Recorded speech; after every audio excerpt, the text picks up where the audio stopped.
Bonjour et bienvenue sur la chaîne de Communityco. À travers cette chaîne, on part à la rencontre de créateurs de communautés, de dirigeants de réseaux et de community builders pour savoir comment ils ont fait pour développer leur communauté et fédérer leurs membres.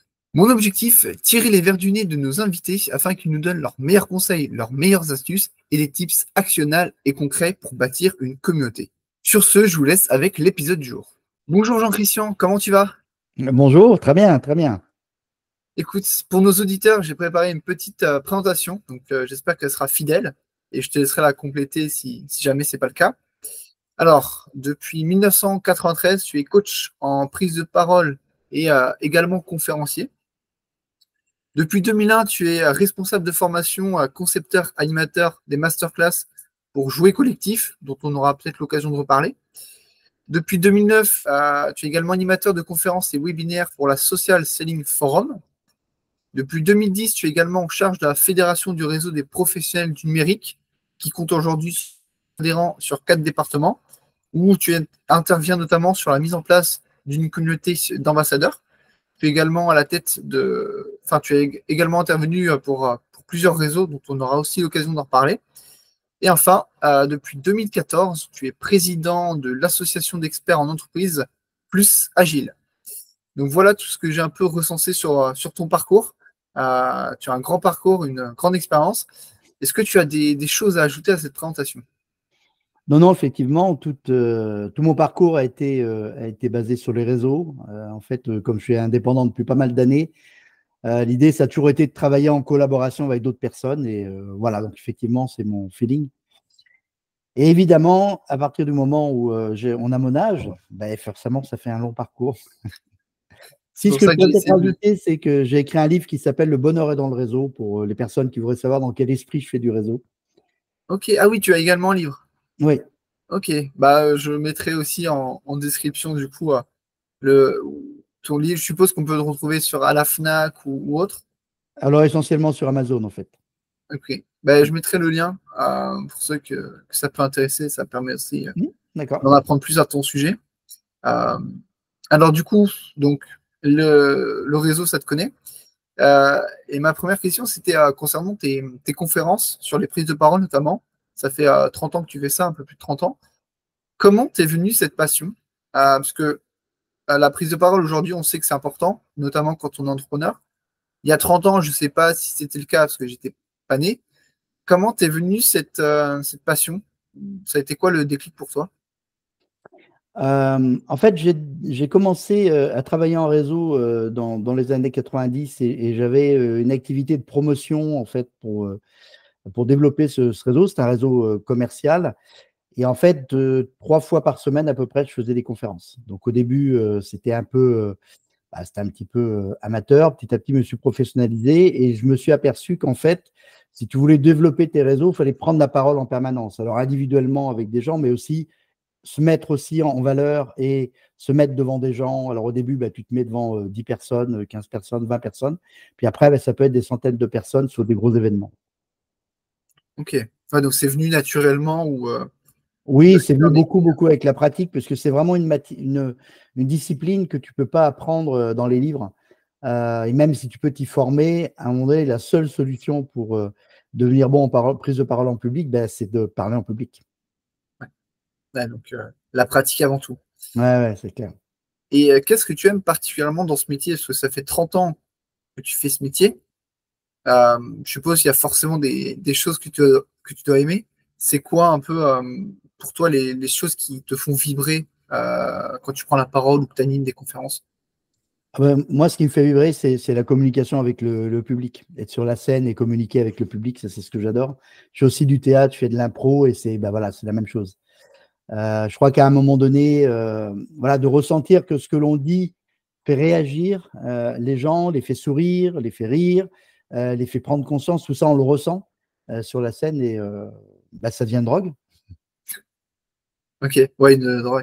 Ah, tu fais aussi du théâtre d'impro. Donc c'est quoi le théâtre d'impro? Ça consiste en quoi? Alors, je fais du théâtre classique, traditionnel, et du théâtre d'impro. Alors, le théâtre d'impro, en fait, ça se fait souvent au niveau en format de match. En fait, on te donne un thème et à partir de ce thème, ben, pendant 3, 4, 5 minutes, 10 minutes, tu dois faire une improvisation. Et en fait, normalement, elle est avec une autre équipe puisque c'est des matchs. Donc, en fait, tu dois tenir compte aussi de ce que propose l'autre équipe.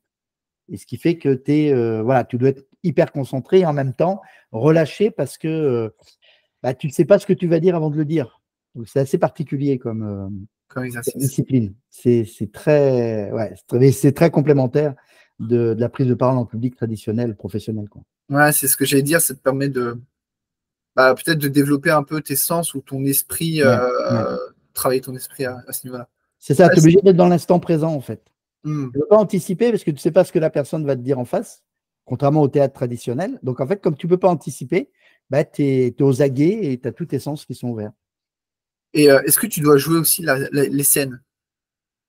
C'est-à-dire, Par exemple, au théâtre classique, voilà, tu as des scènes à jouer, donc tu as d'avoir des mises en situation. Est-ce que tu as d'impro, c'est pareil? alors c'est pareil, parce qu'en fait, on va te donner une impro, on va te dire que pendant 3 minutes, tu dois parler d'un sujet, et donc ta scène, elle dure 3 minutes. Ok. Donc Donc après, ça tu peut fais être ce que tu 3, veux. 5. Voilà, et tu fais absolument ce que tu veux sur le thème qu'on t'a donné. D'accord, ok. Ah, donc c'est quand même. Ça te permet aussi de sortir de la zone de confort et Ah là, si tu veux sortir de ta zone de confort, fais de l'impro. Il n'y a aucun doute là-dessus. ok. Et en quoi ça t'a permis du coup enfin, en quoi c'est complémentaire exactement de la prise de parole classique? Parce que là, tu d'approche, enfin, en tout cas pour ma part, j'en ai jamais fait, peut-être pour nos auditeurs pareil. Qu'est-ce que ça t'a apporté aussi personnellement? Ben, en fait, quand tu prends la parole en public, quand tu fais une conférence, en fait, à 80%, tout est prêt, tout est cadré, tout est répété. Donc, c'est quelque chose qui va ressembler à du théâtre. Mais à un moment donné, tu vas aussi t'adapter à la réaction du public, à la situation, à l'environnement. Et donc, c'est là où justement l'impro te permet, à un moment donné, bah, tu as une idée de blague, tu vas interpeller quelqu'un dans le public par rapport à sa réaction, etc. Donc, en fait, c'est là où ça va enrichir en fait ta prise de parole. D'accord. Ah oui, ça te permet de rebondir en fait. En fait, si je comprends bien, une prise de parole, c'est, on va dire, 80% préparé. Donc, tu as Oui, oui, peut-être appris un texte, comme le oui. théâtre. Et en fait, des fois, tu vas réagir en fonction des éléments que tu as devant toi. Ben, autour de toi, oui, oui. Alors, il y a des conditions dans lesquelles c'est 100% préparé. C'est-à-dire, par exemple, un client qui t'a acheté une conférence et il sait exactement ce qu'il veut que tu fasses. Donc là, tu vas être ça va être hyper cadré. Mais si tu es dans une prise de parole, par exemple, au dernier moment, on te demande d'intervenir ou on te met dans une situation où tu dois justement t'adapter au nombre de personnes, tu dois t'adapter, comme je te disais tout à l'heure, à leur réaction, au cadre.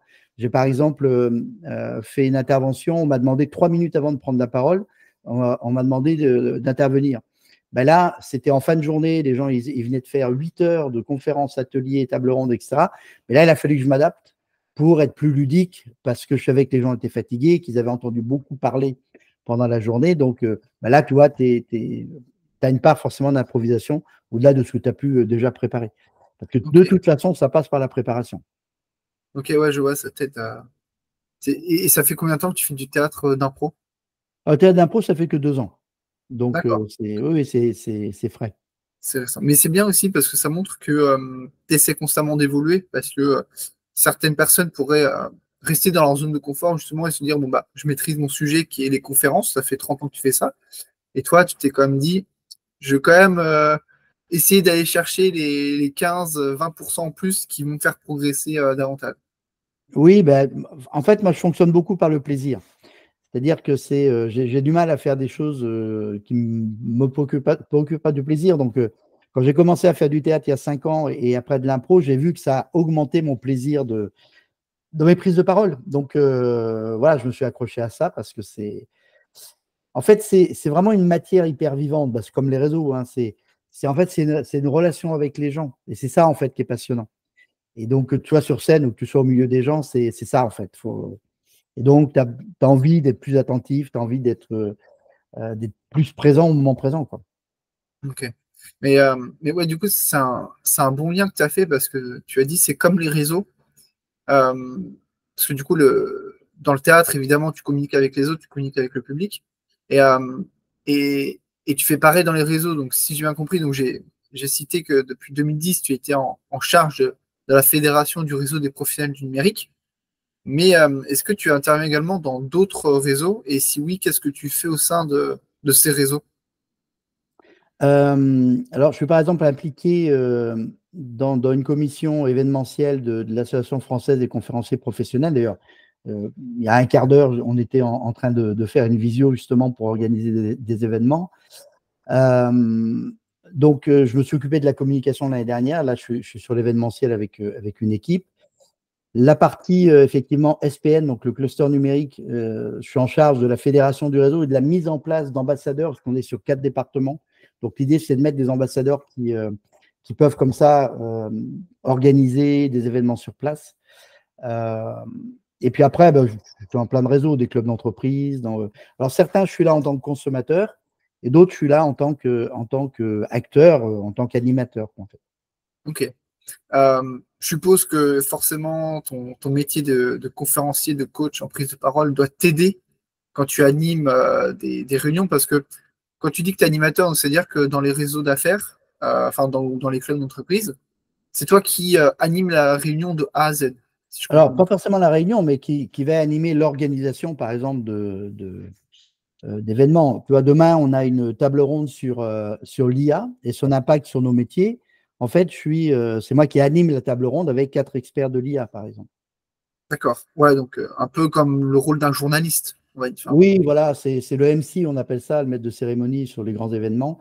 Ben, en fait, c'est ça. Donc, l'idée, c'est que ce soit, tout à l'heure, tu as cité le Social Selling Forum, qu'on en a organisé à Poitiers d'ailleurs dans 2 mois. Ben, c'est pareil, je vais faire partie des gens qui vont animer tout ça. On va avoir 25 intervenants sur tout un tas de sujets autour du social selling et du social recruiting. Et ben voilà, je vais avoir ce rôle d'animateur, en fait.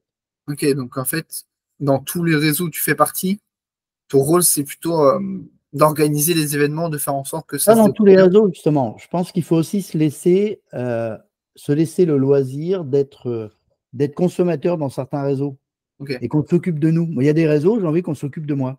Et il y en a d'autres, j'ai envie de m'occuper des gens. Donc, ça ok, dépend. Et puis, ça dépend des périodes. Il y a des réseaux dans lesquels j'étais très impliqué. Je suis devenu un peu plus consommateur. D'autres où j'ai été consommateur pendant quelques années. Et là, j'ai décidé de prendre un peu plus d'action. Donc, ça, je pense qu'il faut le prendre par rapport à tes propres projets, tes propres envies, puis les besoins que le réseau va avoir à un moment donné. Il faut ok. répondre présent quand le réseau dit bon, bah là, on a besoin de ressources, quoi. Hmm, ok. Euh, Pourquoi, alors c'est peut-être une question bateau ou bête, pourquoi être présent dans autant de réseaux? Parce que généralement, on est présent dans deux, trois réseaux, et puis après, on s'y tient. Toi, de ce que je comprends, tu es quand même présent un peu, on va dire, partout. T'es dans combien de réseaux aujourd'hui, que ce soit en tant que consommateur ou en tant qu'acteur? Et pourquoi ce choix? Alors, en fait, je ne suis pas dans beaucoup de réseaux, je suis dans 5 réseaux. Sauf que pour arriver à ces 5 réseaux aujourd'hui, en fait, j'en ai fait plein. Hmm, Certains ne sont plus là, certains correspondaient à un besoin que j'avais en particulier que je n'ai plus. Toi, par exemple, tu peux rentrer dans un réseau de créateurs d'entreprises au moment où tu crées ta boîte, et puis 5 ans après, tu te dis, bon, ben là, je ne prends plus grand-chose, à part le fait éventuellement de mentorer des nouveaux créateurs, mais tu peux avoir envie de basculer dans des réseaux avec des gens qui ont un peu plus d'expérience. hmm, Donc, je suis très impliqué dans 3 réseaux et les 2 autres, je suis un petit peu plus consommateur. Alors, quand je dis consommateur, je suis présent quand même aux réunions, je fais quand même des coups de main, mais c'est pas moi qui prends les rênes, quoi, en fait. ouais. Parce que Donc, voilà. j'imagine que ça doit prendre beaucoup de temps aussi, forcément. Euh, Oui, et après, c'est beaucoup une question d'organisation. C'est-à-dire que moi, je suis convaincu qu'un réseau, en fait, il doit être capable en début d'année de te donner les dates de l'année. Et donc, bah, s'il donne les dates de l'année, tu mets ça dans ton agenda et puis, sauf exception, bah, tu y vas, quoi. oui, Donc, voilà, je crois oui, que c'est clair que si tu as les c'est une dates, question d'organisation. Et puis, comme c'est vrai que je coach beaucoup de gens pour leur réseau, justement, au-delà de la prise de parole, je fais aussi beaucoup de coaching réseau. Et en fait, l'idée, c'est justement de comment les gens vont pouvoir exploiter les réseaux et pas seulement être présent et sortir en se disant, tiens, oh, ben, aujourd'hui, il n'y a rien à la télé, je vais être dans un réseau. Non, non, c'est d'avoir une vraie stratégie autour de ça, quoi. ok. Ouais, donc ça fait partie. Quand tu dis coaching, c'est-à-dire que tu coaches les animateurs de réseau? Alors, animateurs de réseau et professionnels qui ont besoin des réseaux. Par exemple, là, je coach en ce moment 2 confrères conférenciers où on travaille sur alors à la fois les réseaux numériques, c'est-à-dire le fait d'être visible sur LinkedIn, mais aussi leur réseau physique, c'est-à-dire comment exploiter leur réseau pour aller chercher des recommandations. Parce que la différence entre le commercial classique et le réseau, c'est que le commercial classique, il est en permanence en train d'aller chercher des nouvelles personnes, alors qu'à travers les réseaux, ce qu'on va faire, c'est qu'on va utiliser les relations que l'on a pour essayer d'aller chercher des recommandations. Parce que la vraie problématique dans le développement d'un business, c'est de rencontrer la bonne personne au bon endroit et au bon moment. Et c'est pour ça qu'on a besoin des réseaux. Parce que des fois, tu vas passer des appels et la personne, elle te dit non. Mais ce n'est pas qu'elle ne veut pas, c'est que ce n'est pas le bon moment pour elle. Et donc, imagine que dans 6 mois, ce soit le bon moment pour elle. La seule façon pour toi de le savoir, c'est d'avoir maintenu la relation dans un réseau. Ouais, c'est ça la clé. Ouais, donc c'est comme ça que tu interviens auprès des dirigeants de réseau. Et est-ce que du coup, on va dire que tu as quand même pas mal d'expérience dans le réseau. D'un point de vue organisation, est-ce que tu as déjà, donc, tu nous as dit que tu avais été acteur au sein de réseau. Concrètement, tu faisais quoi? Tu animais les réunions, tu organisais des événements? C'était Oui, quoi? c'est ça. L'exemple du cluster numérique, en fait, la mise en place des ambassadeurs, c'est ça. C'est en fait de créer, d'abord, de créer ce réseau-là, enfin, ce micro-réseau à l'intérieur du réseau. Et ensuite, donc, on est en train de travailler sur la programmation en fait, des événements, sur le niveau d'implication que chacun va avoir. Et donc après, oui, c'est animation des réunions, déléguer aussi, parce que quand tu es dans les réseaux, souvent tu le fais de façon bénévole, donc il ne faut pas non plus que ça devienne un nouveau métier. Donc l'idée, c'est aussi de responsabiliser chacun pour, ne serait-ce que sur ces départements, parce que je le disais, c'est sur 4 départements. Et donc l'idée, c'est ça, c'est de dire à un moment donné, bon, maintenant, vous êtes 5 ambassadeurs sur ce département-là. Voilà le plan d'action. Voilà, on se parle à tel et tel moment, mais à vous en charge d'organiser, d'animer les choses localement. Ok. Quand tu Donc, en dis fait, voici le plan d'action, pardon, vas-y. non, c'est bon. Quand tu dis voici le plan d'action aux ambassadeurs, c'est-à-dire c'est un plan pour développer le réseau, pour développer leur partie à eux?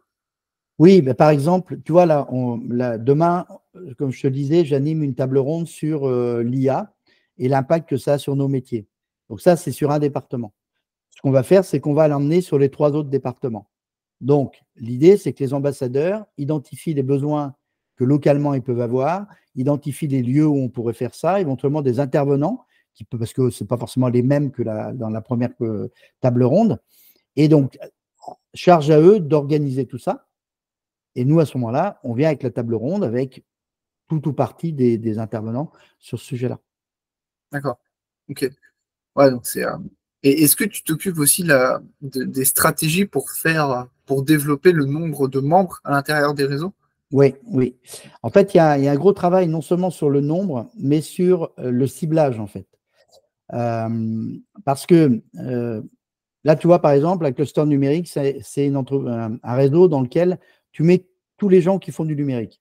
Donc, la question, c'est qu'est-ce qu'on fait avec des gens qui, pour certains, vont être concurrents, pour certains, peuvent faire des partenariats, etc., etc. Donc là, c'est facile puisque tu dis, c'est que des gens qui sont dans le numérique. Donc, à un moment donné, tu sais qu'il y en a 500, tu vas essayer de faire rentrer les 500 dans ton réseau. En revanche, si tu prends l'exemple de l'Association française des conférenciers professionnels, la question, c'est à quel endroit, par exemple, tu places le curseur pour proposer aux gens d'adhérer. Est-ce que tu mets des gens qui sont candidats conférenciers ou est-ce que tu prends vraiment que des pros qui en ont fait leur métier ou est-ce que tu fais quelque chose d'intermédiaire? Et là, par exemple, le choix qui a été fait là, ces dernières années, c'est de dire on va aussi mettre le pied à l'étrier à des candidats conférenciers. Mais c'est une stratégie. Tu peux très bien pousser le curseur en te disant, plutôt que d'être, je sais pas, 150 avec des gens qui découvrent le métier, à ce moment-là, je ne mets que 50, mais à ce moment-là, je n'ai que des gens dont c'est le métier, dont on sait que c'est des bons. Donc, toi, cette stratégie, ça peut aussi être ça. Ouais, donc un peu trouver la cible, trouver la mission, entre guillemets, Voilà, du réseau, à qui ça s'adresse. Il faut absolument que ton réseau ait une mission, en fait. Tu vois, si tu prends le BNI, par exemple, le réseau d'affaires BNI ou Aura de Bertrand Bertrand Payet. Payet, c'est des réseaux d'affaires. Donc, dans lequel il y a de la convivialité. Enfin, après, c'est des gens, donc tu peux mettre la Oui. convivialité que tu veux. Mais c'est des réseaux d'affaires. Donc, ça veut dire que la finalité, c'est ça. Donc, si toi, tu te dis, bah, moi, c'est pas trop ma préoccupation, bah, tu vas pas dans un réseau comme ça. Mais peut-être que tu vas aller au CJD parce que CJD, c'est plus des managers qui progressent ensemble, qui se Ouais. forment ensemble, etc. Plus du Et c'est pour ça que, développement personnel, quoi. Enfin, ouais, c'est pour ça que, à part les clubs d'entreprise qui sont généralement multisectoriels, parce que c'est dans une ville, on met toutes les entreprises, la plupart des autres, ils gagnent à avoir un ciblage et avoir un angle, en fait. ok. Et toi, tu les aides à trouver ce ciblage et Voilà, cette... c'est ça, à trouver cet angle, en fait. Ok. Et tu les aides aussi, je suppose, à rechercher, parce qu'une fois qu'on a notre ciblage, il faut aller recruter les membres, il faut aller les C'est chercher. ça. Alors, Comment... la façon la plus efficace, c'est généralement de le faire par cooptation. ok. C'est de dire, tu es, je sais pas, tu es conférencier, par exemple. Est-ce que dans ton entourage, j'aurais 2 ou 3 personnes conférencières aussi avec qui tu as l'habitude de fonctionner et à qui tu pourrais présenter notre réseau? Hmm. Tu vois. La cooptation, c'est souvent le plus efficace. Après, tu peux faire de la communication, avoir comment dire, du recrutement entrant aussi, hein, des gens qui se portent candidats. Mais l'avantage avec la cooptation, c'est que ça permet de garder une espèce de cohésion d'équipe et une culture un peu de réseau. Parce que si tu as déjà un noyau dur de gens qui s'entendent bien, qui ont les mêmes valeurs, bah, il est probable qu'ils te fassent venir d'autres personnes Qui leur qui ont ressemble. les mêmes valeurs. Voilà, c'est ça. Bon, Ouais. après, c'est pas non plus des sectes, hein. Ouais, oui, oui, je Il vois en fait. faut quand même rester très ouvert, quoi. En fait. Et pour toi, du coup, c'est comment convaincre les gens de coopter justement parce que en théorie, ça paraît facile. Tu dis à un membre de ramener 2 autres membres qui lui sont semblables ou qui ont les mêmes valeurs, puis le réseau, il fait que grossir. En pratique, je suppose que ça se passe pas comme ça. Est-ce que tu as des exemples de, comment, de choses à dire ou pour faire coopter les gens à notre mission, à notre réseau? oui, alors, en fait, souvent, ça passe justement par le plan d'action dont je parlais. Ok, C'est-à-dire, je sais, pour redonner l'exemple de cette table ronde IA dans nos 4 départements, je sais que ça va attirer des gens qui sont dans la tech, qui ne sont pas encore adhérents de notre cluster, qui vont voir cette conférence, voire même peut-être qui vont y intervenir, pourquoi pas, qui vont voir dans cette table ronde et intervenir. Et en fait, ces gens-là, ils vont découvrir le réseau, ils vont se dire, ah, mais effectivement, ça, j'aurais tout intérêt à les rejoindre. Donc souvent, c'est quand on va faire des actions, on va créer un événement. Là, on va dire aux gens qui sont dans l'écosystème, ben, faudrait que vous veniez voir cet événement. Et là, souvent, on va pouvoir faire de la cooptation. Parce que c'est souvent l'action, en fait. Moi, j'ai un principe, c'est que l'action précède la réflexion. C'est-à-dire ok. qu'il faut tester des choses, il faut faire des choses. Et toi, en tant qu'entrepreneur, tu connais bien ça, avec ta plateforme et tous ces projets-là. Et en fait, on fait, et puis après, on ajuste. Et puis après, voilà, on dresse la barre. Et, voilà. Ok. C'est comme je te disais Ouais, tout à l'heure, tu ne peux pas t'améliorer en parlant en public tant que tu n'es pas devant un public. Donc, c'est pareil. ok. Ouais, donc c'est pareil. Pour faire coopter les gens, en fait, donc, en fait, ça passe par les actions, donc les événements que tu organises. Et après, au travers de cet événement, tu leur dis, bon, bah, si cet événement vous parle, vous pouvez en parler à 2, 3 autres pour les faire venir à l'événement C'est pour ça. qu'ils découvrent le réseau. Mais c'est le modèle, si on regarde bien ces modèles dont on parlait tout à l'heure des réseaux business, hein, comme Hmm. le réseau Aura de Bertrand Payet, c'est à un moment donné, il ouvre dans différentes villes et il dit aux gens, bah, tiens, on organise un déjeuner, voilà, on est un noyau dur de, je sais pas, 5, 6, 7, 8. Est-ce que chacun peut venir avec une personne? Et puis on découvre, et puis on voit s'il y a des projets, des collaborations. Euh, Ouais. pour moi, c'est souvent le plus efficace. Ça peut paraître plus lent que de faire des grandes campagnes de pub, mais en fait, c'est le plus efficace parce que tu as moins d'erreurs de casting. Donc, en Ouais. fait, tu as plus de fidélisation des gens, tu as plus d'implication des gens. Et c'est ce qu'on veut dans un réseau. On ne veut pas être en permanence en train de renouveler, de renouveler les gens, quoi. Et comment tu fais en sorte que chaque personne fait sa part? Parce que, tu vois, tu pourrais dire, bon, au début, dans un réseau, souvent, on n'est pas beaucoup, on est peut-être une dizaine, ou peut-être moins parfois. Tu dis à chaque membre de ramener au moins une personne, donc ça, c'est bien.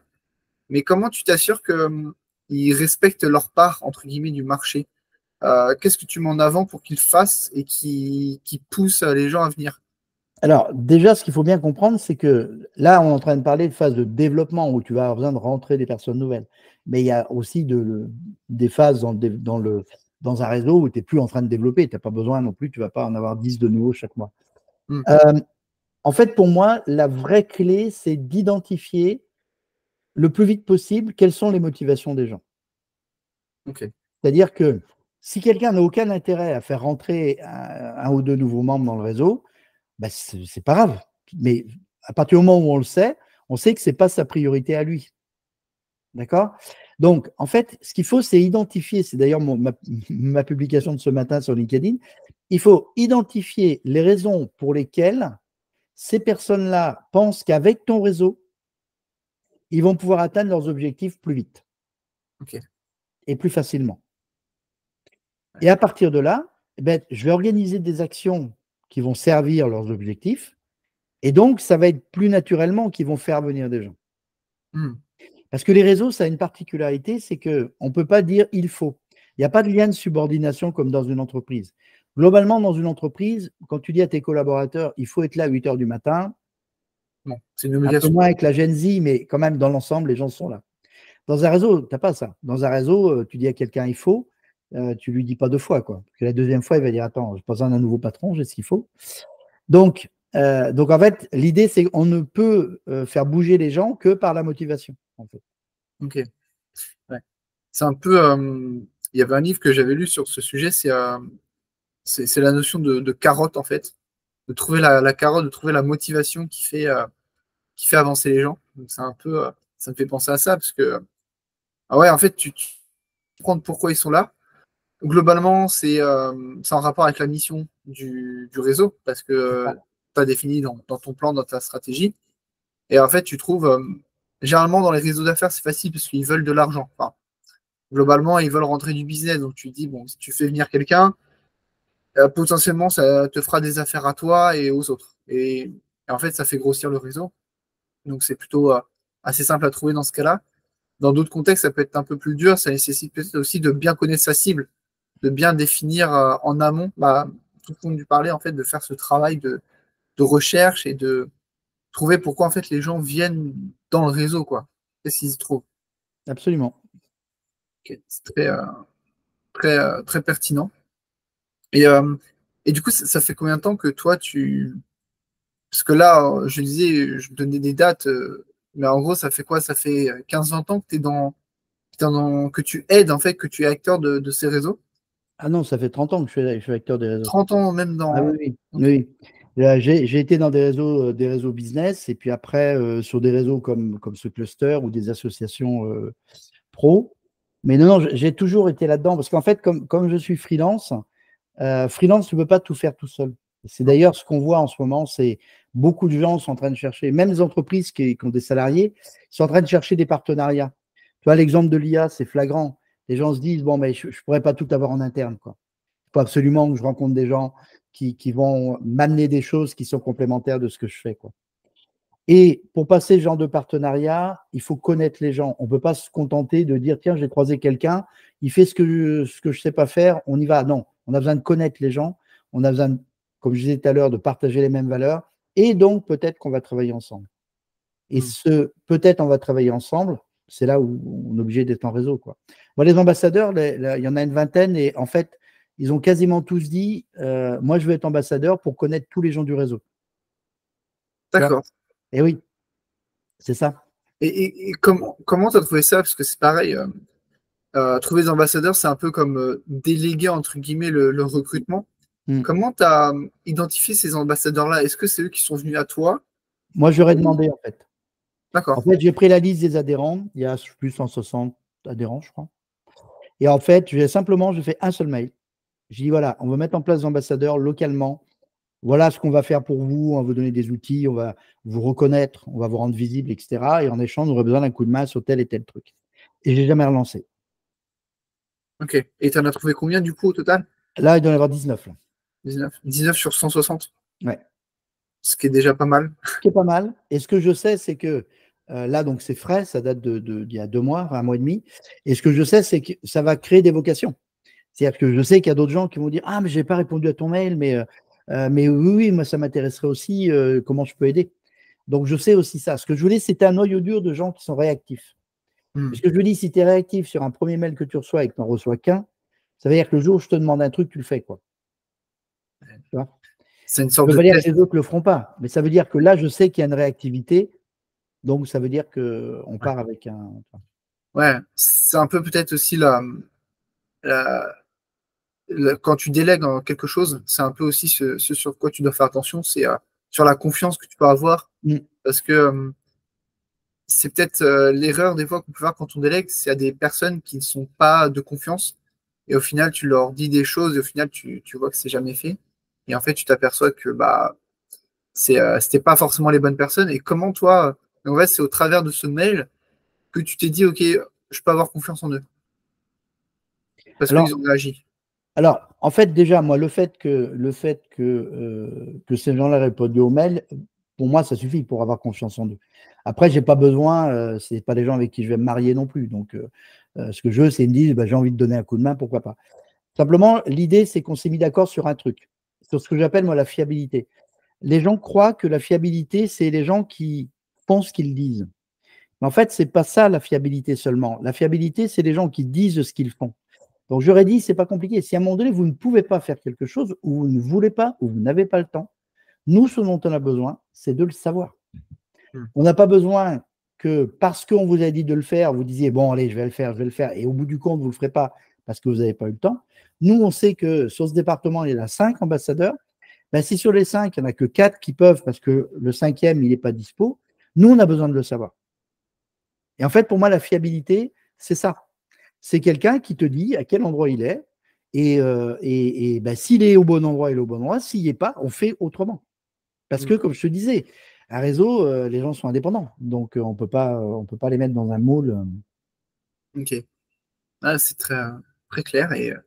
Et du coup, on parlait de motivation. Du coup, je suppose que les motivations pour ces ambassadeurs-là, c'est un peu les mêmes motivations que quand tu veux faire coopter des gens.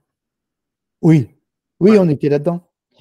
Toi, Mm. par exemple, donc là, on est en région, hein, parce qu'on est sur Poitiers, Niort, La Rochelle, Angoulême. Mais en fait, dans les ambassadeurs, il y en a un bon tiers, c'est des gens qui viennent de Paris, qui sont installés, par exemple, à La Rochelle. Et donc, eux, ils étaient en recherche de réseau, tu vois, ce qui est logique. Donc, OK. Ouais, voilà. Donc, on est vraiment dans ce. Oui, c'est. De toute façon, tu ne rejoins pas un réseau par hasard. Enfin, tu rejoins un réseau par hasard si à un moment donné, tu dis, ah tiens, il y a un club d'entreprise près de chez moi, je prends bon, la carte est à 50 balles, je la prends, c'est pas cher, mais tu vas jamais aux réunions, au bout d'un an, 2 ans, tu vas laisser tomber. Voilà, bon. Mais à ce moment-là, ces gens-là, ils répondent pas aux messages. oui. Donc, tu Ouais, as plus de risque de les avoir. Donc, ouais, mais, totalement. C'est assez clair.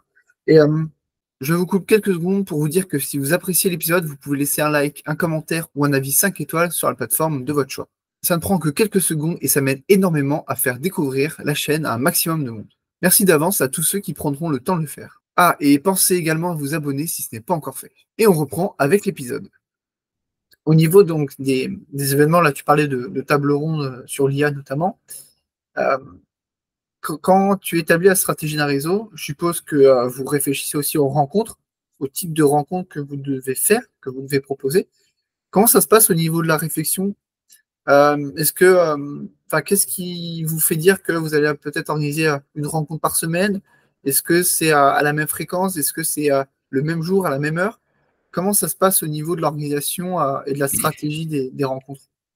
alors, il y a toujours une partie récurrente dans quasiment tous les réseaux, c'est généralement une fois par mois. Tu vas faire un déj ou un événement, généralement, c'est à peu près comme ça. Et après, l'idée, c'est de se brancher sur les besoins qu'on a identifiés euh, par rapport à l'écosystème ou par rapport aux adhérents. Mais si c'est un événement externe, ça peut être l'écosystème. Par exemple, dans les choses qu'on va faire à notre table ronde jeudi, si on va essayer de voir à travers toutes les questions que les gens vont poser, on va essayer de voir quels sont les autres sujets qui peuvent les intéresser. Par exemple, l'IA, ça pose des problématiques de sécurité, de cybersécurité. Hmm. Ça pose des problématiques écologiques. Ça pose des problèmes au niveau social. Des gens qui risquent de perdre leur boulot ou qu'il faudra former pour qu'ils intègrent l'IA dans leur métier, etc. Donc, je pense qu'on va avoir ce genre de questions-là et ça va nous faire nos prochains sujets, en fait. D'accord. Ok. Et on a créé, donc en parallèle de ce réseau ambassadeur, on a créé des communautés justement par métier, en fait. Enfin, pas par métier, par sujet, en fait. C'est-à-dire D'accord. qu'on a une communauté IA qui collecte tout ça et qui mélange tout ça pour que derrière, les ambassadeurs puissent organiser. Ok. Ah, donc en fait, c'est de part, on va dire, ça vient des suggestions des membres ou de leurs Oui. questions que vous Et puis, allez ça vient aussi de leur organiser. métier. Par exemple, les gens qui travaillent dans la cybersécurité, eux, ils ont besoin de se retrouver parce que la cybersécurité, ça évolue en permanence. Enfin, c'est chaud en ce moment, hein, la cybersécurité. Et donc, ces gens-là ont besoin de créer cette communauté pour être sûr qu'ils n'aient pas de trous dans la raquette parce que leurs clients, sinon, ils ne vont pas être contents. Et donc, derrière, nous, on va transformer ça en événement quand ça va être possible. Ok. Donc ça, c'est vos événements. Donc les tables rondes, c'est les événements un peu plus, on va dire, ponctuels Voilà, c'est ça. en Ça fonction va des être plus, besoins. ouais, ça va être plus être l'événement et pas le rendez-vous mensuel. Voilà. Alors, des Ok. fois, ça peut être le rendez-vous mensuel. On peut dire, ben, on n'avait rien ce mois-ci, c'est ça qu'on va mettre. Ok. Parce que tu parlais de rencontres fixes. Vous avez aussi des rencontres fixes que vous avez déterminées. Et si oui, elles prennent quel format? Ouais, la plupart des réseaux, c'est généralement soit une soirée, soit un déjeuner. Donc là, dans le cas de ce cluster, c'est un déjeuner tous les 2 mois, alternativement à un événement de soirée. Après, il n'y a pas de règle, hein. Tu vois, si par exemple, tu prends les réseaux business, généralement, eux, ils se voient une fois par semaine ou tous les 15 jours pendant 2 heures. Après, c'est vraiment lié comme je disais tout à l'heure, c'est lié aux objectifs des gens, à leur motivation, qui va faire qu'ils vont se libérer pour l'événement. Si les gens ne sont pas motivés, ça ne sert à rien de faire un événement toutes les semaines ou même une fois par mois si les gens ne sont pas sensibilisés. Par contre, si effectivement on est bien en phase avec leurs objectifs, généralement ils viennent, quoi. Ok. Ouais, c'est assez clair en fait. En fait, c'est juste trouver les rencontres qui les intéressent, quoi. Voilà, c'est ça. C'est ça. En fait, le présentéisme dans un événement, c'est le premier indicateur du fait que tu es dans le vrai ou pas avec ton réseau. J'entends les gens se plaindre, oui, les gens, ils bougent pas, ils viennent pas. Mais non, ce n'est pas le problème des gens, c'est ton problème. Parce qu'à un moment donné, ce que tu Ouais, proposes, ça ça ne les marche fait pas. pas bouger de chez eux parce qu'ils ont autre chose à faire. Ils ont un job, ils ont une famille, ils ont, Hmm. je ne sais pas, une nouvelle série Netflix qui arrive. Non, mais c'est très pertinent ce que tu dis. C'est un peu comme ceux qui publient sur les réseaux. Des fois, ils disent, ouais, les gens, enfin, mon contenu, il marche pas. Ah non, c'est juste ton contenu, il parle pas aux gens parce que ça les intéresse pas. Et c'est pareil pour ceux qui dirigent des communautés ou des réseaux. Si tu as, je sais pas, sur 100 personnes, tu n'en as que 5 qui s'inscrivent à ton événement, c'est qu'à un moment donné, c'est toi qui as mal fait les choses. C'est ça. Et... Mais ça nécessite aussi de se remettre en question. Parce que bah forcément, hein, quand tu as 5 personnes, tu te dis, bon, bah, c'est quoi qui a foiré? Enfin, des fois, c'est difficile de l'admettre aussi, de se dire, bah, le sujet était pas bon. Voilà, mais Euh, c'est pour ça aussi que ce qui est intéressant, c'est que dans un réseau, tu n'es jamais tout seul. Tu as toujours une petite communauté, un petit noyau dur qui réfléchit à tout ça. Donc, généralement, même si on a un qui n'ose pas se l'avouer, les autres vont lui dire, bon, écoute, notre truc, là, ça ne tenait pas la route, quoi. Tu vois bien que ce sujet-là, il est has-been, c'est pas, tu vois. Mais des fois, ça peut être l'intervenant, des fois, ça peut être, il y a plein de raisons, hein, ouais. Ouais, totalement, c'est assez pertinent et c'est vrai que c'est une phase qu'on ne voit pas forcément de l'organisation des événements, mais c'est un peu plus stratégique que simplement oui, oui, oui, de oui. réserver un lieu, Oui. une date et puis basta, quoi. Et puis, on verra. C'est Non, non, on ça. verra pas. Non, On mais verra ouais, que ce qu'on a fait. ouais. Donc ça nécessite un peu de stratégie en amont. Et en parlant de stratégie, est-ce que aussi selon les réseaux, euh, parce qu'il y a aussi une question du nombre de membres, tu vois, on le disait tout à l'heure, de là où tu plaçais le curseur, soit tu le places le curseur pour avoir un maximum de monde, et dans ce cas-là, bah, tu auras peut-être des compétences multisectorielles, ou soit tu places le curseur vraiment très précisément, et là, tu vas cibler qu'une partie.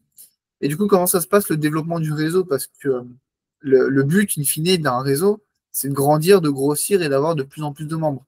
Et pour toi, Pas c'est quoi les forcément. stratégies à mettre en place? Ah non, mais pas forcément. Mon réseau plus agile, on est 12, alors on est monté quelquefois à 15, ouais, 15, 20 max. Mais non, non, nous, notre objectif, c'est pas de grossir, parce que notre objectif, c'est de collaborer entre nous. Ok, Et on organise, tous les mois, on organise des formations collaboratives. Donc, on se paye des super formateurs où on se forme entre nous, etc. Donc, nous, notre objectif, c'est pas de grandir. Donc, d'accord.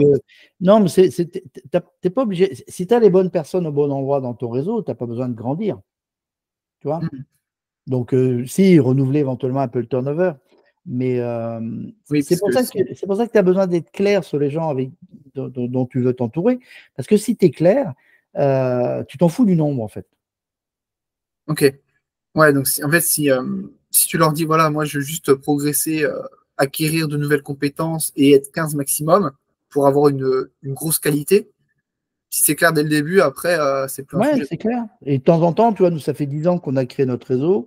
De temps en temps, tu vois, on refait, il y a eu des périodes où on a été un peu plus un réseau d'affaires. On partageait, je sais pas, il y a eu des années, on a partagé 100 000 balles de business croisé, tu vois.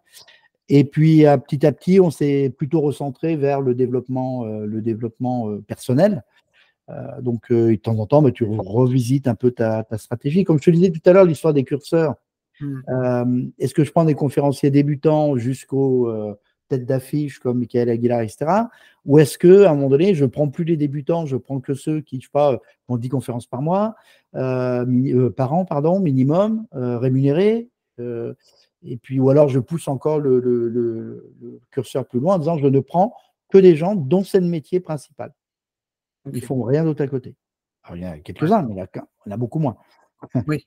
Donc, c'est là où en fait, tu positionnes ton curseur. Mais là, pour le coup, oui, tu as raison, c'est une question de stratégie. Hein, Ok. Ah, mais c'est- c'est intéressant parce que c'est vrai que quand on parle de réseau, moi-même, hein, on s'est dit qu'en fait, le but, parce que c'est peut-être aussi d'un point de vue regard extérieur où, tu vois, quelqu'un de l'extérieur qui va voir ton réseau, il va se dire, bah, eux, ils sont que 20. Il va se dire, bon, bah, c'est pas intéressant comparé à d'autres réseaux. Donc, en fait, il y a un peu aussi ce côté, bah, comme sur les réseaux, le côté un peu paraître, le côté de dire, bah, ok, ce mec-là, il a un réseau, mais ils sont que 15 ou 20, ça m'intéresse pas, ou le réseau est pas bon, quoi. Et il y a peut-être aussi un peu de ça, je pense. Ah, Et mais clairement. Mais de toute façon, un des poisons des réseaux et du business en général, c'est non pas le regard des autres, mais le regard que l'on pense que les autres portent. hmm, C'est-à-dire, c'est ce qu'on imagine qu'ils pensent. Que la plupart du temps, ils ne pensent même pas, là, parce que quand même, globalement, les gens s'en foutent de notre petite vie. Mais tu as raison, pour moi, j'ai toujours fait une grande différence entre les réseaux sociaux et les médias sociaux. C'est-à-dire que oui, bah oui, moi aussi, j'aimerais avoir 100 000 ou 200 000 abonnés sur LinkedIn. Est-ce que je serais plus heureux avec ça? Je ne sais pas. Est-ce que j'aurais plus de business avec ça? Je ne sais pas.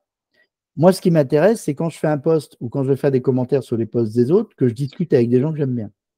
Voilà. hmm, Que je connaisse ou pas d'ailleurs, parce qu'il y a des gens que je ne les connais pas, mais tu vois, le 14 juin, on fait un social selling forum. On va accueillir des gens dans notre social selling forum que je connais sur LinkedIn depuis 2, 3, 4, 5 ans et en fait que je n'ai jamais vu dans la vraie vie.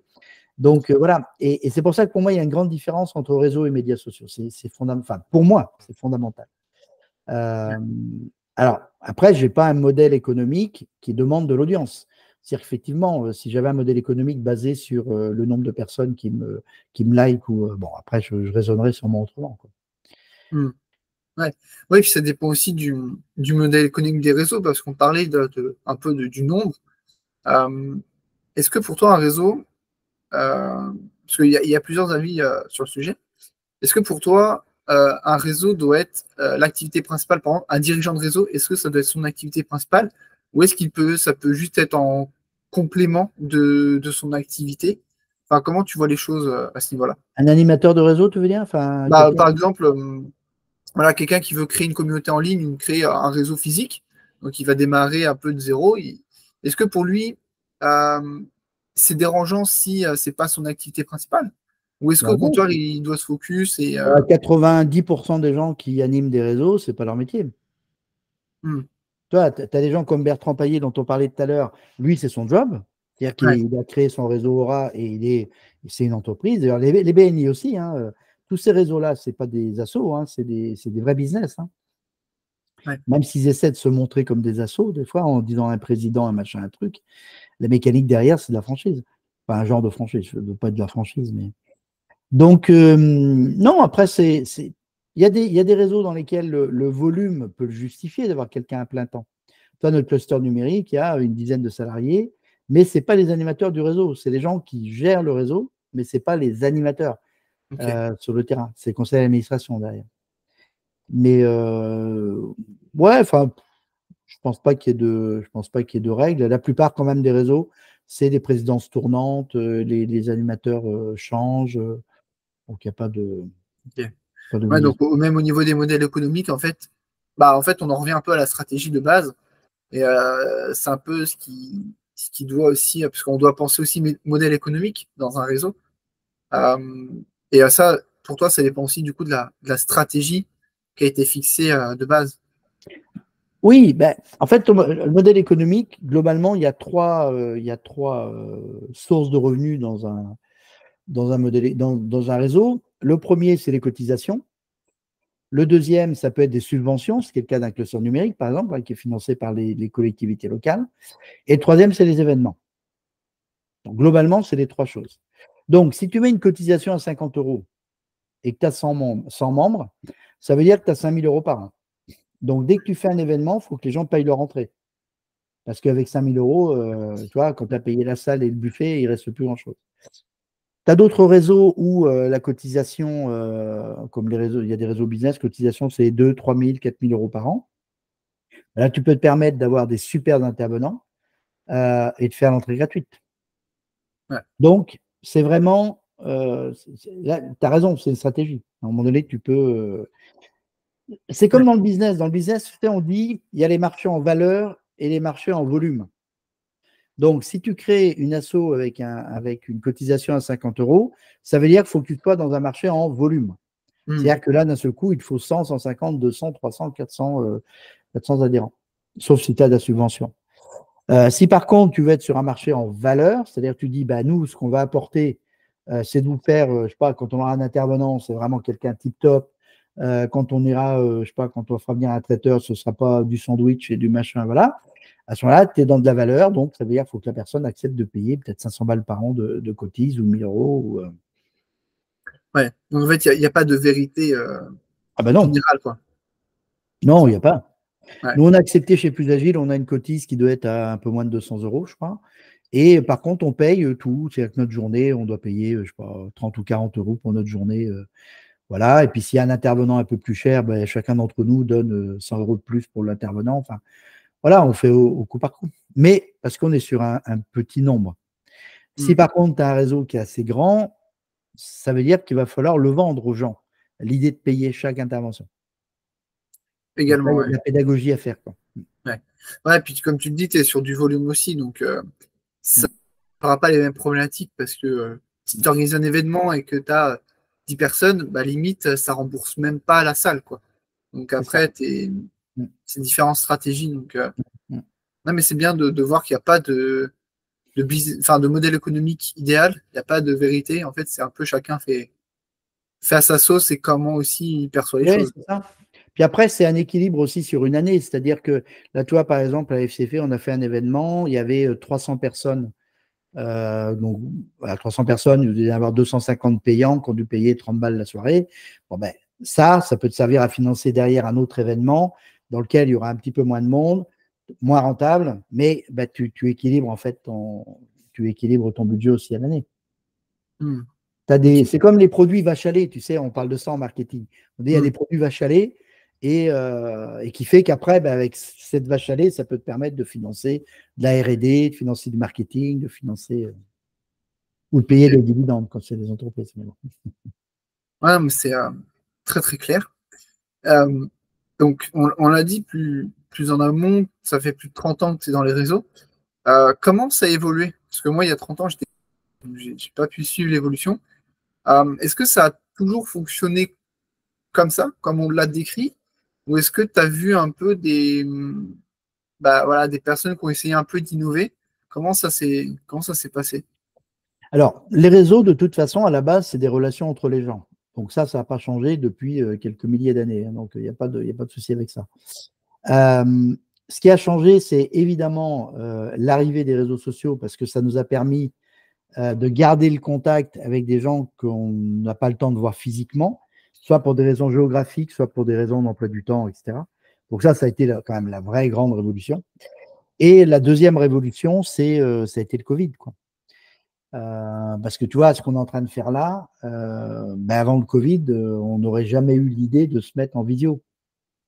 Ouais, J'aurais pris ma voiture, je serais allé te voir ou l'inverse, tu vois, on n'aurait pas fait ça parce que ça a accéléré la digitalisation de nos business, quoi, en fait. ok. Donc, voilà. Après, il y a des cycles, c'est-à-dire que à la sortie enfin, pendant le confinement et à la sortie, on s'est retrouvé avec beaucoup, beaucoup, beaucoup de numérique. Des gens disaient, ah oui, mais non, mais moi, vous me faites un webinaire, je ne veux pas me déplacer. Et là, depuis 1 an et demi, 2 ans, les gens disent, non, non, non, on veut venir vous voir. On a envie d'aller dans un événement, on en a ras-le-bol des visios, quoi. Enfin, des vidéos dans le sens événementiel.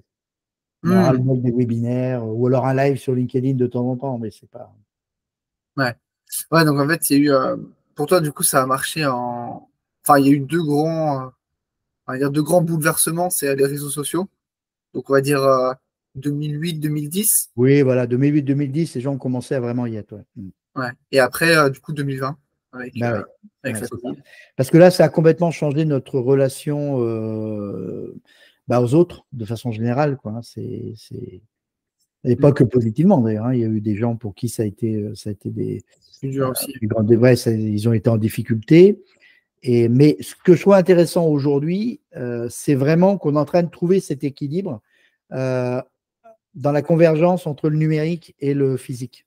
Tu vois, je regarde, parce que ça fait partie des signaux faibles que je regarde, mais je vois énormément de gens qui n'étaient que LinkedIn, tu vois, des influenceurs, des gens qui sont en train de parler de communauté, qui sont en train de louer des baraques pour le week-end, pour se retrouver entre influenceurs, etc. Tu vois, ça fait 1 an et demi qu'on commence à entendre parler de ça. Donc moi, Hmm. ça me va, parce que tu peux pas. Pour moi, s'il n'y a pas de réseau physique, il n'y a pas de réseau numérique. C'est pas possible. Ok. C'est trop volatile, en fait. C'est trop volatile. Les réseaux numériques, Ouais. pour qu'ils sont trop volatiles. Oui, c'est volatile parce qu'ils te suivent toi. Et puis à un moment donné, il y en a un autre qui va être plus sympa ou dire un truc plus intéressant. Et boum, d'un seul coup, tu vas t'abonner à quelqu'un d'autre et tu vas arrêter de commenter sur le premier. Et donc l'autre, il va à moitié disparaître. Parce que on dépend tellement des algorithmes dans les réseaux numériques que c'est terrible, quoi. Enfin, je veux dire, Hmm. c'est infernal. Et là, depuis 1 an, enfin, c'est Ouais. on Ouais, maîtrise pas du tout ce qui apparaît dans notre fil, quoi. non, en fait, c'est un peu aussi la différence entre audience et communauté. Où l'audience, comme tu l'as dit, c'est des gens qui vont liker, commenter. Dans une semaine, ça se trouve, ils t'auront oublié. Communauté, tu as un lien avec les gens. Et c'est vrai que le physique, on peut pas lui enlever ça. C'est que niveau lien, niveau relation, il n'y a pas mieux que de rencontrer les gens en vrai. C'est vrai que on a beau dire ce qu'on veut, on a beau essayer de se convaincre du contraire, mais en vrai, le physique, Mais bien sûr. ça Bah, se déjà parce que tu as le fit avec la personne ou pas d'ailleurs. Alors que tu peux trouver qu'elle a des super postes, mais ça ne veut pas dire que ça va matcher entre vous. ouais, Donc on a besoin de rencontrer les gens. Enfin, il n'y a pas de. ouais, totalement. Enfin, Bah je veux déjà, dire, c'est vrai que tu as t'as quand même la visio qui permet un peu aussi d'avoir cette première oui, bien barrière sûr, bien sûr. de voir un peu si la personne déjà ressemble à ce qu'elle fait sur les réseaux. Ça te permet déjà d'en savoir plus. Et après, en fait, faut peut-être la visio aussi est un peu un filtre avant de voir la C'est ça, personne en c'est vrai. ça, c'est ça. Ah oui, mais moi, de toute façon, c'est clair. Je ne me déplace pas chez un prospect sans avoir fait une visio avant. Ça, c'est clair. Je Ouais, lui envoie le calendrier, je lui dis on parle une petite demi-heure et puis après, je viens. Ou ouais. pas. Là, je lui Voilà, dis pas ou selon. pas, et moi, je sais que c'est ou pas. Non, mais ouais, c'est vrai que ça a au moins permis ça, le numérique. Et c'est vrai que la Covid, on le voit, parce que bah, du coup, dans le cadre du podcast, j'ai discuté avec d'autres dirigeants et ils me disaient que, avec, en fait, c'est vrai qu'il y a eu ce taux de retour en présentiel qui a été fortement demandé aussi. Mm. Donc, et c'est là où aussi on s'est rendu compte que le numérique, ça avait ses limites, notamment bah, dans les réseaux d'affaires ou autres. Si tu veux garder un lien avec les gens, euh, le physique, voilà. Enfin, c'est vrai que c'est au-dessus, quoi. Il y a pas moyen, Oui, et c'est vrai. puis dans le numérique, combien de gens sont en train de participer à une réunion en faisant autre chose? Tu es Beaucoup. en vidéo dans une réunion, tu enlèves ta caméra, tu enlèves ton micro parce que quelqu'un parle, et puis tu vas relever tes mails, tu vas faire un truc, un machin. Quand tu es en physique, normalement, si tu es 4 ou 5 autour d'une table, ben, t'es pas, enfin, tu peux regarder ton smartphone, mais enfin, c'est pas non plus le Ouais. truc le plus courant, quoi. Ouais, non, mais c'est clair qu'au niveau implication, c'est pas la même chose, hein, parce que tu as aussi de te déplacer. Parce que en physique, si tu fais, je sais pas, 20 minutes de route pour aller à un événement ou autre, après, tu es un peu plus aussi dans l'instant présent.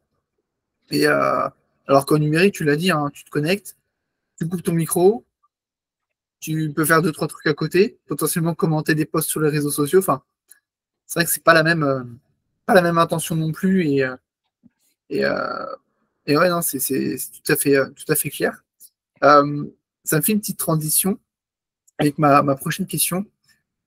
Euh, je suppose que tu as déjà participé à beaucoup d'événements de réseautage en physique.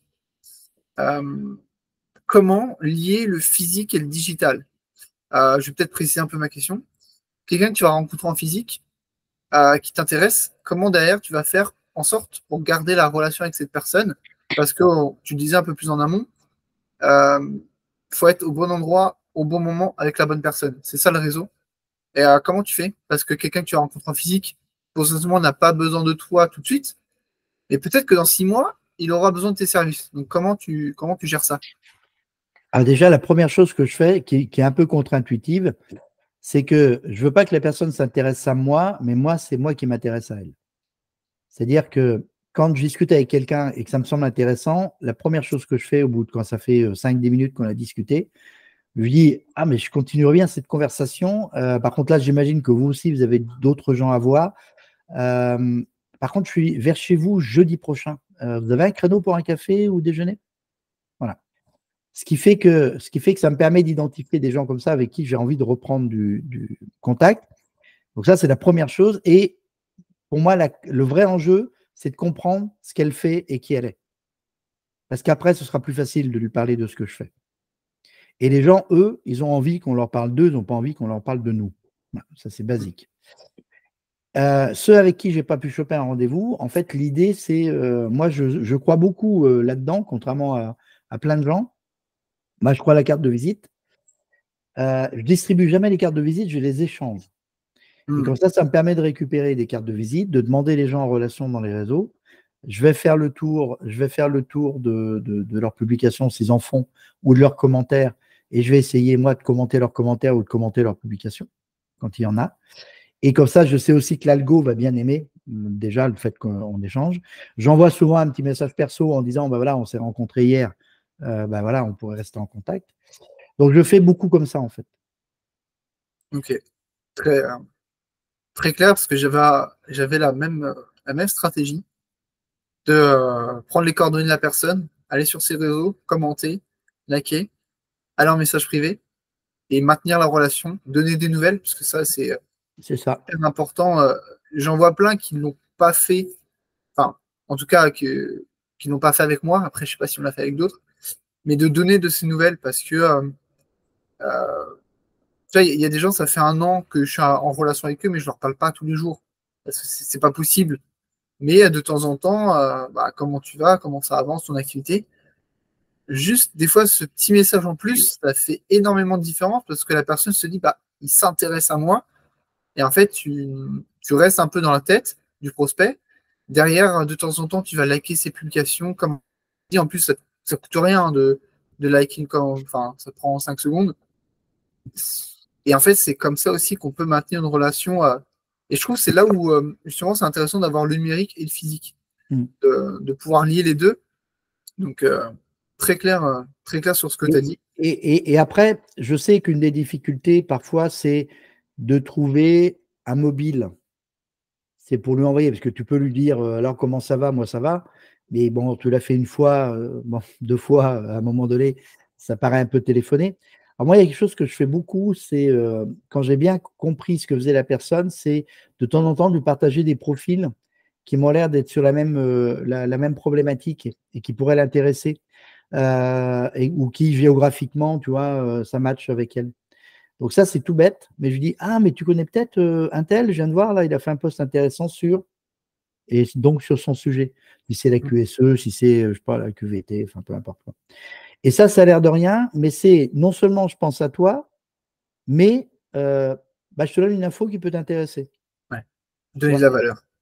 Voilà. Et ce qui fait que ça, bah, tu peux le faire 2 fois par mois, hein. Ça choque personne que tu lui partages des infos, tu vois, ou de le taguer dans un commentaire en disant: ah bah tiens, toi, ça doit t'intéresser ce sujet-là, puisque tu as posté là-dessus il y a quelques jours. Pour moi, c'est tout ça, c'est pas moi qui l'ai dit, hein, c'est le Crew Train Manifesto des années 90. Les réseaux, c'est une conversation. Donc, soit tu discutes, soit tu n'existes pas. Ouais. Que ce En soit fait, numériquement ou physiquement. on en revient à l'humain, quoi.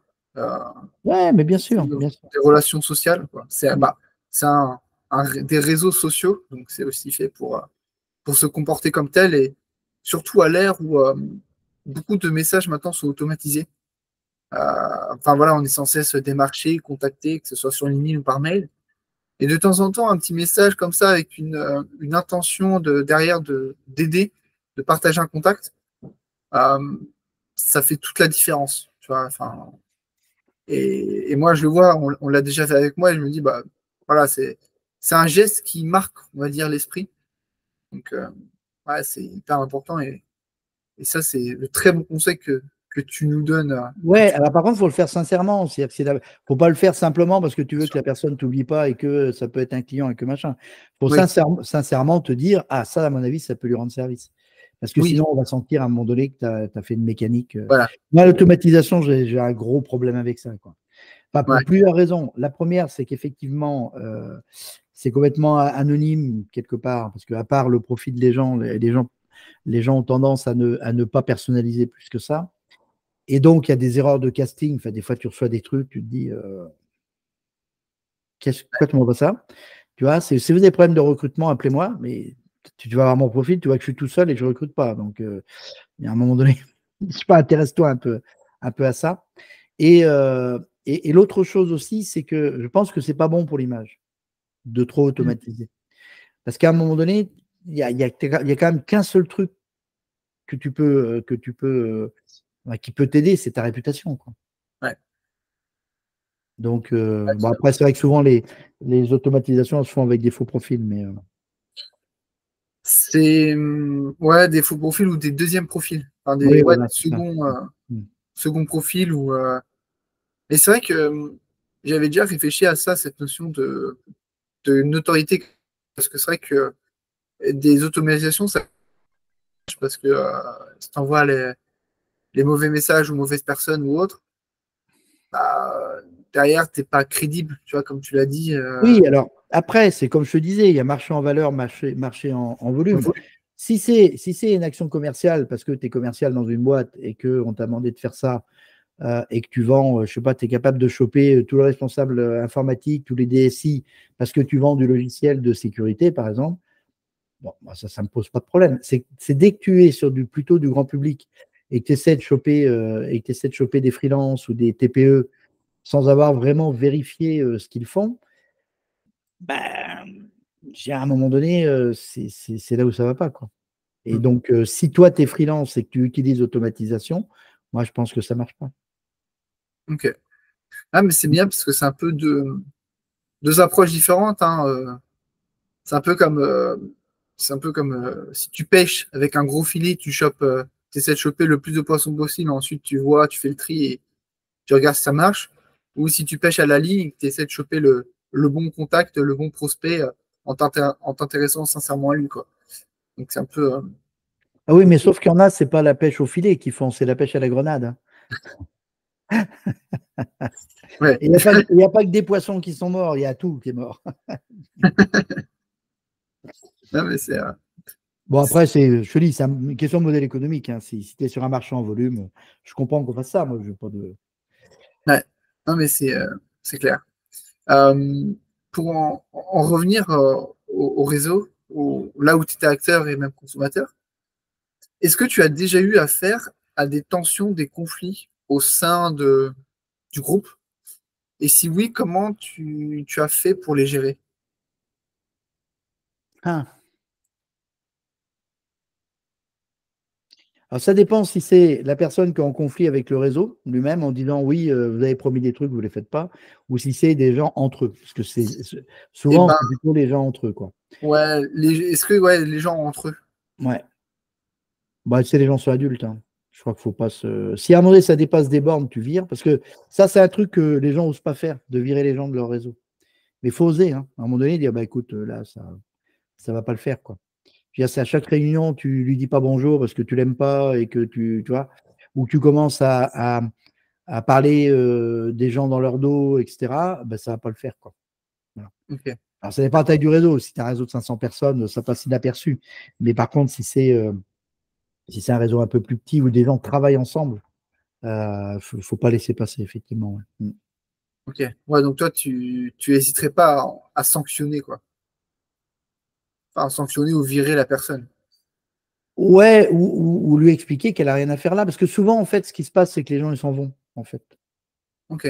Parce qu'à la fin de l'année, il faut renouveler la cotisation, et s'ils sont pas bien dans le réseau, enfin, c'est rare qu'ils restent, enfin, ça peut arriver, mais Ouais. Bah après, ça dépend, parce que si tu as un réseau de 20 personnes, il n'y a qu'une personne avec qui tu t'entends pas, et tu oui, oui, pourrais oui. rester pour les autres. Donc, Mais il y a bon, aussi. après, c'est comme n'importe quelle communauté humaine, c'est comme une entreprise. À un moment donné, tout le monde Oui. ne s'entendra pas avec tout le monde, hein. Donc, faut pas non plus. Ouais. Ouais, donc c'est. Ok, donc c'est pas rare que ça arrive, en fait. Non, c'est même très fréquent. Après, l'idée, c'est s'il y a suffisamment d'activité dans ton réseau, les mecs, ils passent à autre chose aussi, tu vois. C'est qu'à un moment Mhm. donné, tu organises un événement, tu fais un truc, tu rencontres des gens, et à un moment donné, tu n'es pas en train de penser en permanence. C'est les gens inoccupés, hein, qui sont comme ça. Tu vois, c'est quand tu es inoccupé. Souvent, les cancans dans l'immeuble, c'est souvent les personnes qui ne sont pas occupées. Les Ouais. gens qui bossent, ils n'ont pas le temps de s'occuper de ça. Non, mais c'est vrai. Et du coup, bah, est-ce qu'il y a déjà eu des conflits entre une personne et le réseau en lui-même? Oui, oui, oui. Aussi, Oui, ouais. oui, ben, parce que quand je disais tout à l'heure, il faut que les gens, on les aide à réaliser leurs objectifs, mais tu as des gens qui pensent que le réseau va être à leur service. Donc, ils poussent le curseur un petit peu trop loin, quoi, en fait. On a quelqu'un qui est parti d'un des réseaux, parce qu'à un moment donné, il dit oui, mais non, quand vous organisez des événements, c'est moi qui devrais prendre la parole, et tatata, tatata. On a dit, mais c'est pas de ton réseau, quoi. C'est un réseau, il y a 100 personnes dedans, quoi. Et donc, finalement, il est parti. Parce que souvent, les gens qui sont dans cet état d'esprit-là, c'est. Ok. Ouais. Ouais. Bon, c'est rassurant de voir qu'au final, que ce soit au collège, au lycée, en entreprise, Ah ou. ben, ça serait inquiétant que ce ne soit pas comme ça. Ouais.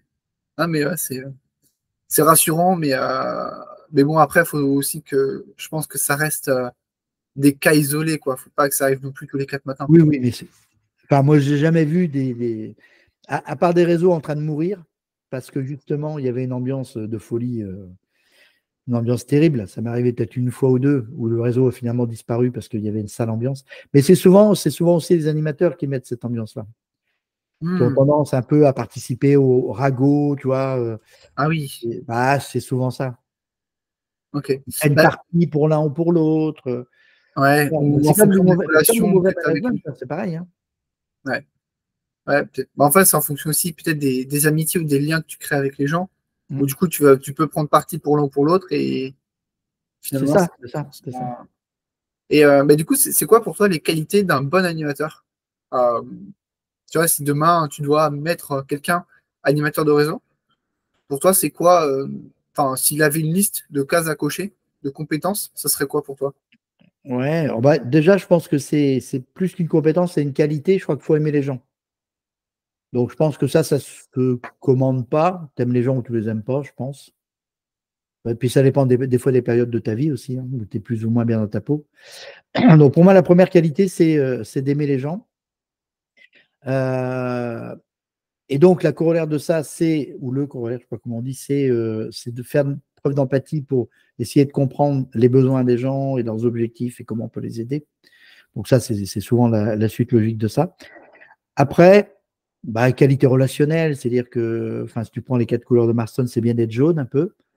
Euh, c'est les qualités relationnelles, un peu les qualités d'organisation, et puis le leadership. Ok, C'est-à-dire ta capacité à convaincre les gens de faire des choses, mais en acceptant de les faire. C'est l'inverse de l'autorité, quoi, en fait, le ok, leadership. ouais. Genre les convaincre eux-mêmes que, Ouais, qu'ils peuvent voilà, faire c'est les ça, choses. les amener à se convaincre eux-mêmes de faire les choses. Ok, C'est ce ouais. qu'on rêve de faire avec nos enfants, par exemple. J'en ai pas, donc je peux Non, pas. mais tu as été enfant il n'y a pas très longtemps et tu te Ouais, souviens que tes parents voulaient te faire faire des trucs et que tu ne voulais pas. ouais, Et en fait, souvent, à un moment donné, c'est parce qu'on prend conscience que ce serait mieux de faire comme ça qu'on le fait. Et donc, en fait, pour moi, le leadership, c'est ça. C'est pas quelqu'un qui va dire fais ça, c'est quelqu'un qui va dire tiens, ben, compare ça et ça, à mon avis, ça, c'est mieux. Ouais, donc bah, ça nécessite du coup des qualités de communication aussi, C'est ça. forcément. Mm. Ouais, non, mais très clair. Euh, Est-ce que tu as des choses dont on n'a pas parlé encore, que tu aimerais aborder? Euh, Tu as des conseils, des astuces, des anecdotes, des choses que tu aurais envie de partager? Qu'on n'aurait pas abordé, parce qu'on a abordé un paquet de choses, hein. Oui, c'est pour ça que je te demande ça. Après, s'il n'y en a pas, c'est pas grave. Parce que bon, Non, je vois pas. Je te dis après, c'est la sincérité que tu vas mettre dans les relations avec les gens. Faut pas être dans la manipulation, en fait. ouais, L'idée, c'est ça. C'était sincère avec les gens. Moi, il y a deux phrases moi, que j'aime beaucoup dans les réseaux. La première, c'est qu'est-ce que je peux faire pour toi? Et la deuxième, c'est est-ce que tu connais quelqu'un qui? ok, Pour moi, c'est les deux phrases magiques, en fait, dans les réseaux. ouais. Bah, demander de l'aide et apporter son Voilà. aide. Proposer de l'aide et demander de l'aide. Mm. Ouais, très clair. Et ben sur ces bonnes paroles, euh, merci Christian, Jean-Christian, pardon. C'est la fatigue qui commence à arriver. Euh, Où est-ce que les auditeurs peuvent te retrouver? Sur les réseaux, site web? Alors, là où je suis le plus actif, c'est sur LinkedIn, donc Ok, Jean-Christian Rivet. Mon site, c'est jouer-collectif.com, donc jouer EZ. Voilà. Et j'ai une chaîne YouTube qui n'a pas une grosse audience, mais qui a des vidéos de conseils justement sur le fait d'animer ses réseaux, d'aller chercher des ok, recommandations, etc. ok. Tu m'enverras un lien, je les Oui, mettrai en description. bien sûr. Également aussi ton livre, Et ben euh, voilà, mon qui est livre disponible aussi. sur Amazon, dont on n'oublie pas, euh, que je mettrai en description. Très bien. Eh ben écoute, merci Jean-Christian pour ton temps, pour cette interview, pour Bah, la écoute, c'est qualité Lucas, de ça m'a cet fait très échange. plaisir d'échanger avec toi. Et bah Donc, on a les pareil. mêmes passions. Ouais, et puis je pense qu'on aura d'autres choses à se dire très prochainement. Ah bah, écoute, avec grand plaisir. Merci à toi Jean-Christian, et salut Merci. tout le monde. Au revoir à tous. Si cet épisode vous a plu, alors la suite devrait vous intéresser. Avec Communityco, nous accompagnons les créateurs de communautés et les dirigeants de réseau à développer leur communauté. Pour cela, on leur crée un site et une application 100% personnalisée à leur image. Et puisqu'un outil seul ne fait pas tout, nous les accompagnons également dans la gestion et l'animation quotidienne de leur communauté. Si ça vous intéresse, je vous mets les liens en commentaire afin qu'on en discute. Et sur ce, je vous dis à la prochaine!